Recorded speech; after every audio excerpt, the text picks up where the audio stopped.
I tried to help my son find love, but it led to a family breakup. Here's what happened. I introduced a girl to my son while he was in a situationship. Reddit drama family tales.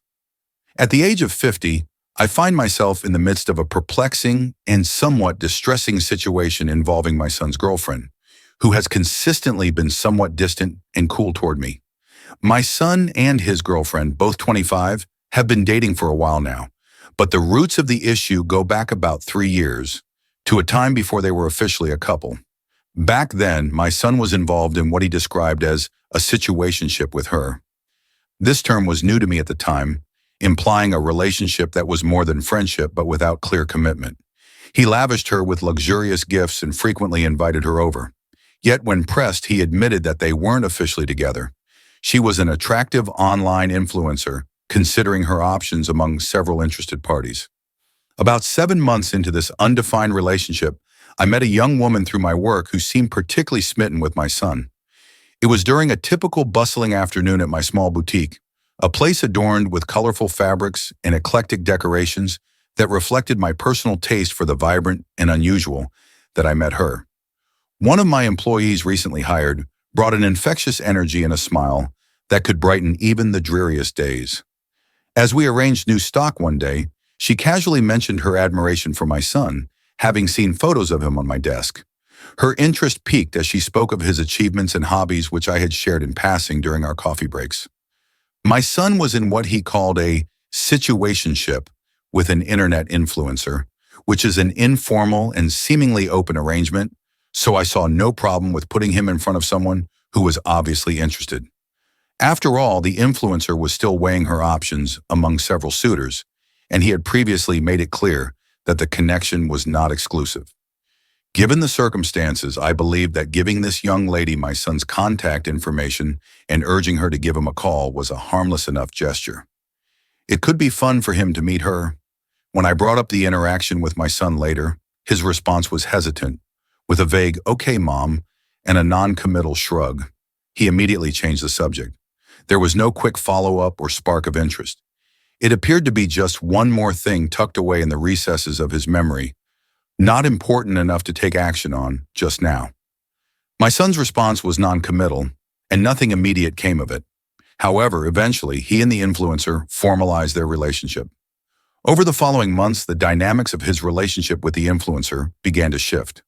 Whether my introduction played any role in this change was unclear, but about 3 to 4 months later, he and the influencer decided to commit to each other officially. They started appearing together more publicly, and their social media was filled with coupled photos and sweet captions, clearly marking their relationship status for all to see. It was a transition from a loose, undefined connection to something more solid and acknowledged, which took me by surprise given the casual nature of their earlier interactions. Wanting to clear the air and address any potential misunderstandings, I approached her during one of her visits to our home. I attempted an apology if my actions had seemed intrusive. Her response was forthright, suggesting I should have stayed out of my son's personal affairs, as the boundaries of their early relationship, though unclear to me, were set by them. This notion of variable boundaries in each situationship was a revelation to me and clearly a point of contention. My daughter, seeing the tension, suggested somewhat flippantly that I seek advice via Reddit, a reflection of her frustration with the situation. The girlfriend's reaction to our conversation was not hopeful. She became even colder, which worries me, as my son is quite serious about their future together.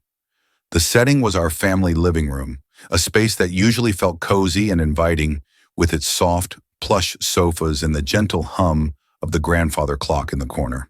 However, on that particular afternoon, the atmosphere felt tense and uncomfortably charged.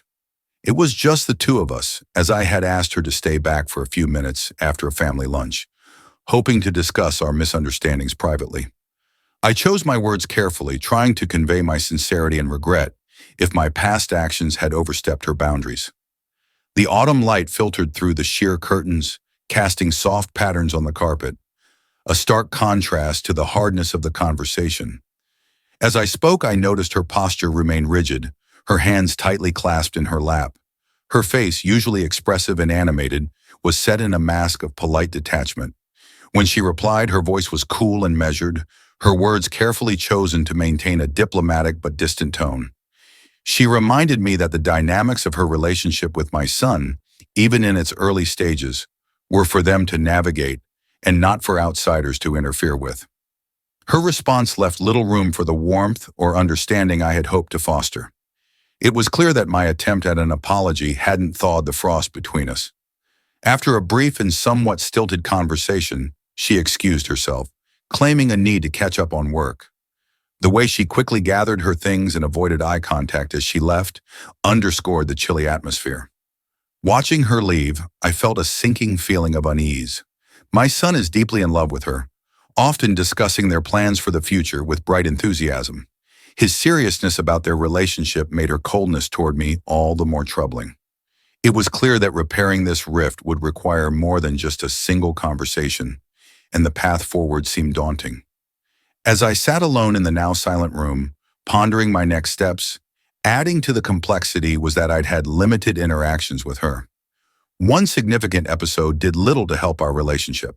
When she decided to drop out of college to pursue her career as an online influencer full-time, I expressed my concerns bluntly.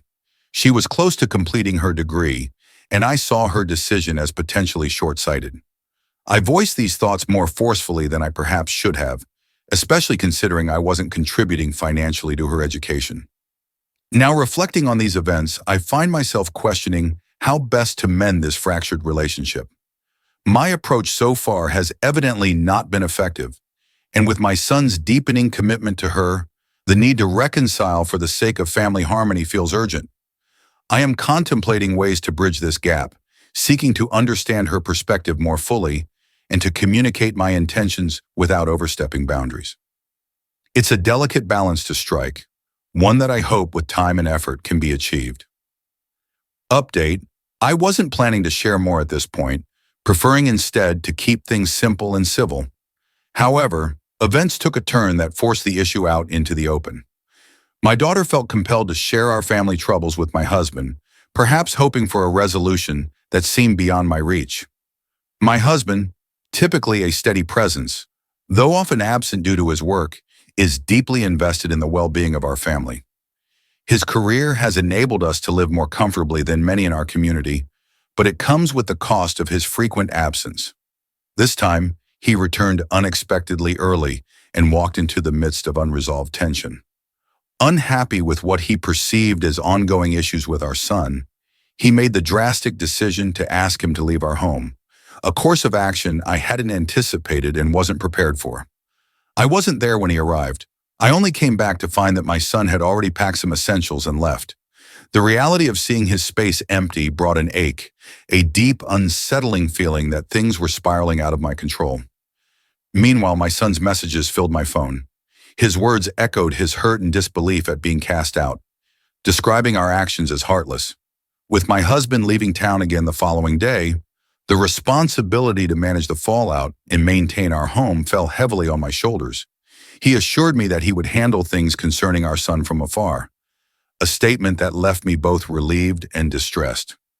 How could we bridge such a significant rift with distance between us? My daughter, aligning with her father, showed little sympathy for her brother. Her reactions have been fierce, further straining the delicate threads holding us together. Whenever my son has attempted to return home to talk, their interactions have escalated quickly into shouting matches, leaving no room for the calm discussion we so desperately need. In our home, where warmth and laughter once permeated the air, a heavy tension had settled, thick and unyielding. My daughter had taken a firm stance alongside her father, reflecting his decision with unwavering support that bordered on harshness toward her brother. Her loyalty, while admirable in some contexts, added layers of complexity to our current familial strife. Now, every attempt at communication seemed to devolve into conflict. On one such occasion, my son, hopeful for reconciliation, knocked softly at the front door. His eyes searched for any sign of welcome.